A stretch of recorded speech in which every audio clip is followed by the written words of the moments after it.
తణుకు పట్టణంలో రావిపాటి నాగదేవని ఒక ఫిర్యాదురాలు ఒక పిటిషన్ ఇచ్చారు. అది భీమవరం కలెక్టరేట్ ఒక పిటిషన్ ఇచ్చారు. ఏమనంటే జక్కంశెట్టి మావుళ్ళేశ్వరరావు గారు మరియు నలుగురు తనకు ఏదో ఉద్యోగం ఇప్పిస్తారని, డబ్బులు తీసుకున్నారని, తనను మోసం చేశారని కంప్లైంట్ ఇచ్చారు. ఆ కంప్లైంట్ తణుకు పోలీస్ స్టేషన్కి రావడం జరిగింది. తణుకు టౌన్ పోలీస్ స్టేషన్లో అది crime number 280/2025 section 318 class 4, 351 class 2, 79 red with 3 class 5 BNS అంటే 420, 506 రెడ్ విత్ 34 కింద IPCలో చెప్తే ఆ సెక్షన్ కింద ఎఫ్ఐఆర్ నమోదు చేయడం జరిగింది.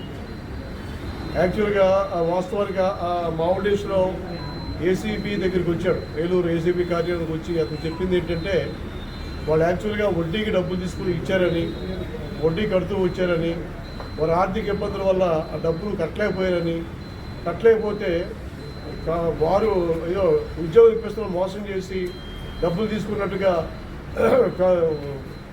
రాంగ్ కంప్లైంట్ ఇచ్చినట్లు, దాని మీద తణుకు పట్టణ పోలీస్ స్టేషన్ వాళ్ళు ఎఫ్ఐఆర్ కట్టినట్లు ఆ విధంగా మాకు చెప్పాడు. ఆ తర్వాత 41 CRPS కూడా ఇవ్వడం జరిగిందని కూడా చెప్పాడు.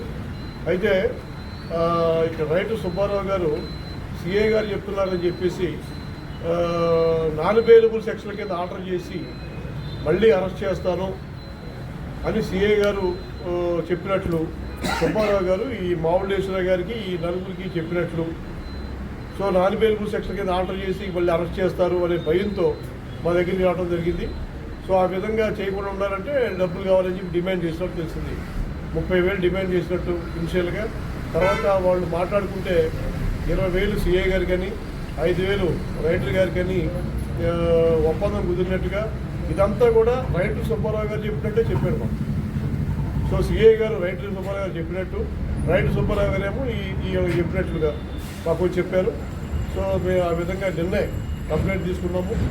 వెరిఫికేషన్ కూడా చేయడం జరిగింది. వెరిఫికేషన్ చేసి ఎఫ్ఐఆర్ ఇష్యూ చేయడం జరిగింది. సో ఈరోజు ఆ డబ్బులతో ఆ ఫిర్యాదు వచ్చి ఇస్తే ఆయన యాక్సెప్ట్ చేశారు.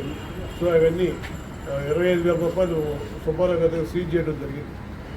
సో తదుపరి మేము దర్యాప్తు చేసుకుంటాం. ఎవరైనా సరే లంచం డిమాండ్ చేస్తే ప్రజలు ఎవరైనా కూడా ఏలూరు ఏసీపీ కార్యాలయానికి నిర్భయంగా మా కంప్లైంట్ చేసుకోవచ్చు. ఆ విధంగా కంప్లైంట్ చేసుకుంటే ఖచ్చితంగా చర్యలు ఉంటాయి. నా మొబైల్ నెంబర్ వచ్చి 9440446157 నా mobile number. DSP ACB Eluru range Eluru. తర్వాత టోల్ ఫ్రీ నెంబర్ కూడా ఉంది 1064. సో ఏలూరు జిల్లాలో కానీ ఇటు నరసాపురం జిల్లాలో కానీ ఎవరైనా ప్రభుత్వాధికారులు కనుక ఏదైనా పని చేయడానికి డబ్బులు డిమాండ్ చేస్తే, లంచం డిమాండ్ చేస్తే తక్షణమే ఏలూరు ఏసీబీ కార్యాలయానికి వచ్చినట్లయితే మేము తప్పనిసరిగా యాక్షన్ తీసుకుంటాం. ప్రజలకు న్యాయం చేయడం జరుగుతుంది. సరే ఈ కేసులో